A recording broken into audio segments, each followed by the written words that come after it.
We're back on the Born Before 64 with Maisie Dunbar, and you know, this is really exciting for me because I love fashion, I love makeup, and when you first called me and we first talked, you know, I'd been looking for something for a while because I wanted to represent a line that was organic, that was wonderful, that didn't itch on your skin, that didn't feel like it was heavy-duty makeup.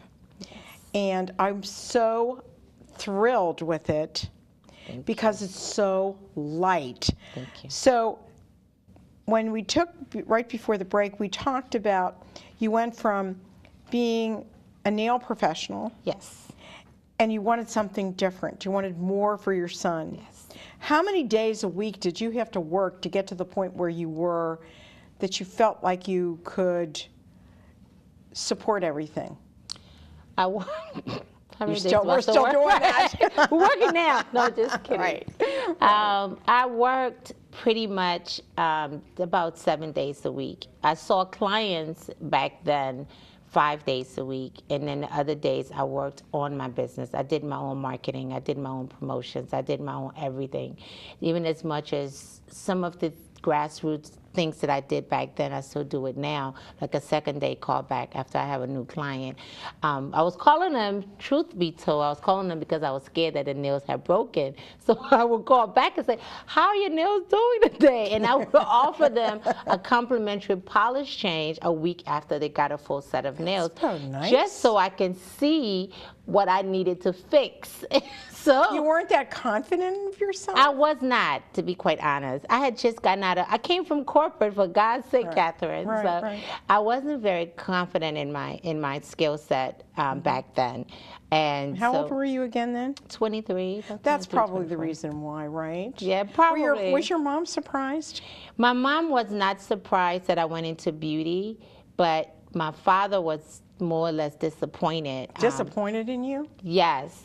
Because my dad, I'm from a family of educators. My dad was a judge and an attorney. So for me to say that, oh, I want to do makeup and I want to do nails, that's just was not something that was encouraged in my culture. So that's why. But he saw me on my first television show that I did on pedicures and sanitation, and he told me he was proud of me before he passed. So it's all worth it. That was important. And, you know, I think having that blessing means a lot. It does. I can remember my father said, I never want you to sell cars. I never want you to do anything in the entertainment business. Please don't. And I did everything he told me not to do. Yeah, right. So, and you know what? I love my life now. I think it makes it so much better. Yes. You've seen a lot of different changes in the beauty world. Yes, I have. And you're actually, you're very, very famous. Oh, and thank you. It was so funny because I was talking to one of my friends and she said, do you know who she really is? She's in every magazine in the whole world. Thank you. Especially in the nail and the beauty and the makeup world. And what was it like for you to do your first celebrity? What did that feel like? Oh my God. It's so funny. My agent in New York City, he's still my agent to today.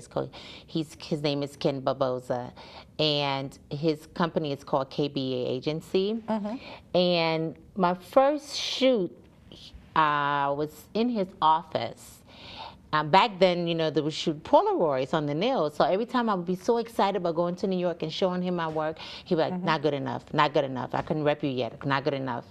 So that particular day, I said to myself, I'm going to New York, and if this man say these pictures are not good enough, I'm going to fight him.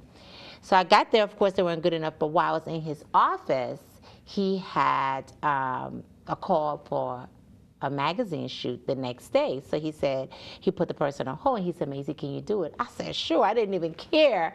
So my first time on set and my first celebrity that I did, especially when I did Dionne Warwick, you know, as a young girl growing up and, you know, watching her on television, to be in the same room with her for all those hours, and you not that you idolize them, but it's just, it was, you know, it was just, I felt like I was truly blessed. Yeah, an honor and a blessing, because you're in such close proximity with these people and you're actually touching them, you're manicuring them, you're massaging them, you're painting their nails, and you're speaking with them as well. So you're in their personal space.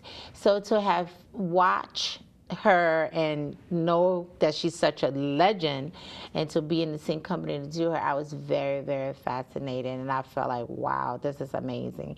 I mean, back then, it's, nowadays it's a lot easier and somewhat, but back then it was, it was kind of hard to It was to kind of get that. scary, and it's funny because, the first time that I was in the presence of an entertainer with my dad, it was more, I wasn't starstruck. I was just like, it was an honor and a blessing, like you said, Yes. to watch that person's talent. And it's amazing, some of the people that I have interviewed over the past few years, Maisie. I think that Larry Hagman was my wow. favorite. Yeah. He was so humble. Yes. And so sweet. Yes. And such a nice man. Yes. And, it's funny, but so after that, you were doing the nails for quite a while. When did you finally feel like you were really successful in the nail business? There's a leader, one of the leaders in our industry, a major manufacturer. Now they're called C&D. It used to be called Creative Nail Design.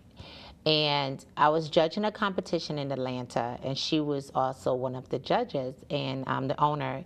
And she said to me, Maisie, you should come work for us. You should come work for us. At the time, I was working for another nail company, and I knew that I wanted to work for them because I had been taking a lot of their continuation classes, and for what they represented in the industry was in alignment with what I wanted to represent. So when I took a job with them, it was really transformation for my skill set because it helped train my eyes for design and on so many aspects. It helped me to learn how to cultivate colors and make my own. Like over 80% of our clients have the colors customized in my salon. So that's why I was so drawn to going to doing my own makeup because I did it with acrylic and I did it with polish. So I said, well, I could do it, do it with makeup. So yeah, so that's when probably 3 years into it, but constant practicing. That's the key. That's the key to doing it the right way. I've had acrylic nails for so many years, I can't even tell you. I have to share something with you. When I went to Turkey, there wasn't anybody that did acrylic nails. Wow. So what did I do? Well, it gets good. Listen to this. Because my husband learned how to do it. Oh, wow. And he actually did my nails for me for about a year before somebody came over from America that actually was a nail technician and was with the military. So it was like, how do you make that happen? And he made my nails look gorgeous. Wow. So it was probably an honor and a blessing for him. Yeah. So if you ever need anybody, he's available. That's right. Right. So is your assistant. Now, does your son, now he's older now. Yes. Is he in college? He's out of college. He's 24. He's an accountant. He's an accountant. Yes, he's about to go back to school to do internet security. So I'm very happy about that. Excited about that. And how old is he now? He's 24. He'll be 25. Oh, wow. Yes. Oh, wow. And now, does he live near you or does he live somewhere else? He lives between me and his dad. When I tell him to clean, he goes to his dad. His dad tells him to clean, he comes to me. Comes back to you. Right. So we need to take a short break. Can you give your website out again, please? Yes. Maisie Dunbar Spa, www.Maisie, that's MAISIE, Dunbar, DUNBAR, spalounge.com, as well as BluffaJoeCosmetics.com. And we'll be right back on Born Before 64.